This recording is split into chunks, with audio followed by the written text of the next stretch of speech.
एक बार कुछ मेंढक जंगल में खेल रहे थे। अचानक दो मेंढक एक गहरे गड्ढे में गिर गए। ऊपर खड़े बाकी मेंढकों ने जब गड्ढे की गहराई देखी तो चिल्लाने लगे, तुम बाहर नहीं निकल सकते, बहुत गहरा है, कोशिश मत करो, बेकार है।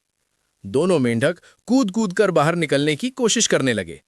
कुछ देर बाद एक मेंढक ने ऊपर वालों की बातें सुन ली। उसने सोचा शायद सच में मैं नहीं निकल सकता, और उसने कोशिश करना छोड़ दिया। लेकिन दूसरा मेंढक लगातार कोशिश करता रहा। ऊपर वाले और जोर से चिल्लाने लगे, मत कूदो, हार मान लो।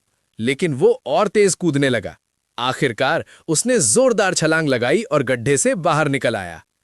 सब हैरान रह गए। तब पता चला वो मेंढक बहरा था। उसे लगा सब उसे हिम्मत दे रहे हैं।